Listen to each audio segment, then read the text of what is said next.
everyone. Today I'm looking at Zone of the Enders. Yes, the other classical Kojima game, except this time it's all about mechs. You can tell that Kojima definitely in his early career had a huge passion for mechs like Metal Gear and also for Jehuty from this game. So how is Zone of the Enders? Well, it's definitely not to the scale and as epic as Metal Gear Solid, but it is still a pretty decent mech fighting game. It does definitely remind me a little bit of Neon Genesis Evangelion. You are this very young boy, on this colony that it gets attacked by terrorists or pirates or something. And essentially you go into this, giant mech by accident, and essentially suddenly you can control it. And so you form a bond with Jehuty. And what is interesting is the themes of this game are obviously mechs and space and colonies and a little bit of Neon Genesis, obviously. But what Kojima also adds into this game is a lot of the mechs and the mech names are based after ancient Egyptian gods. So, like, for example, the final boss of this game that everyone recognizes is Anubis. And sure enough, his design also reflects that trope where he has the Anubis head on his mech.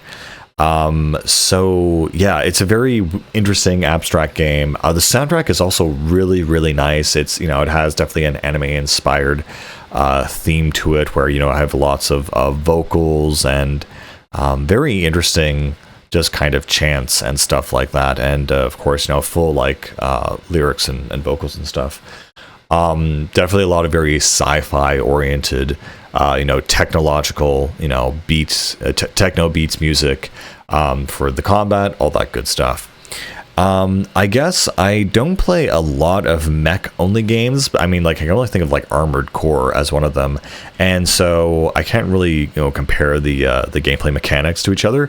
But what is really cool is basically you have near-field combat and far-field combat. So you use the same kind of weapons, so you can use the square button for your normal attack, and I think triangle does your secondary fire or something, but basically you can just shoot a bunch of things in a straight line. If you hold down L1 though for your you can do a different kind of attack, like a charge attack where it's a different ball, and then when you dash and also fire, you'll do a different attack where you get a bunch of beams of light, which honestly is the only move you're using in the end game. And basically what's cool is about the near field thing is that once you get close enough to the enemy when you press the square button, you instead use a series of sword attacks. And of course, all the same things. You have a boost sword attack and also a dash sword attack. And it just depends on how close you are to the enemy. So you don't have to press anything at all in order to switch from gun to sword, which I think is a really cool concept.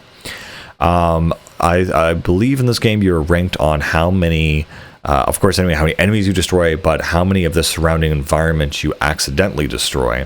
There's lots of apartment buildings and other things, as it's a mostly residential kind of colony, and so that will factor into your playstyle as well. And throughout the course of the story, it's pretty decent. Basically, there are these other people who actually invaded the colony to actually get Jehuty itself, and so they're trying to take you out. And this little boy, essentially, that is just trying to survive. And throughout the most of the story, again, there's not... it's fairly decent, but again, nothing as legendary as Metal Gear Solid, obviously. And it's just really cool mech combat. And there are a series of characters who kind of befriend and betray you and fight you across the scope of the story. I guess my only complaint about this game that I can really make is that, like I said, when it comes to the ability to attack, it unfortunately is kind of limited, and you find yourself doing the same moves over and over again. Fortunately, the game is relatively short, so it doesn't really matter. But yeah, you keep doing the same moves to the bosses and whatever, and it gets very, very, very samey very quickly.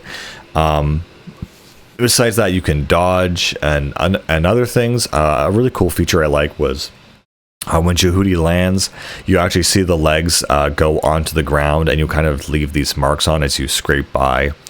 And Yeah, I don't know. There's actually, I mean, for what Zone of the Enders is, there's really not much to it. Unfortunately, it has all this great presentation value and all this, other, a great soundtrack and all this other stuff going for it. But from a gameplay perspective, it's honestly kind of boring, despite how cool it looks. And I always forget that until I like pick it up, and I'm like, oh yeah, this is actually super simple. Like I said, you also get a series of sub weapons that are kind of like launchers and stuff like that, and they come in, useful. They make the combat a little bit more interesting. And now that I think about it, the sub weapons remind me a little bit of Metal Gear Rising, actually, the kind of grenade launchers and RPGs you get in those games. So I wonder if there's a similarity between these two different franchises. But yeah, and I think specifically they're not after Jehudi, but they're after the AI that is on Jehudi, which is Ada specifically. So there's a little bit of nuance to the story as well. And yeah, again, there's no one like a crazy over the top villain like there are on the Metal Gear games. It plays a kind of I wouldn't say safe, but kind of predictably, like, oh yeah, we're after this thing, and there aren't all those crazy twists and turns from Metal Gear Solid. There aren't crazy little cool mechanics. It's a very good looking game. It's a fun game, but it definitely doesn't have the Kojima flair of his other games that you'd kind of expect from the Metal Gear Solid series. It's mechanically very simple. Yeah, there's really not much else to say about that. It is a good game though. It has a pretty decent story, and in terms of mech games, I'd say it's pretty good. So yeah, that's Zone of the Enders. See you later, guys.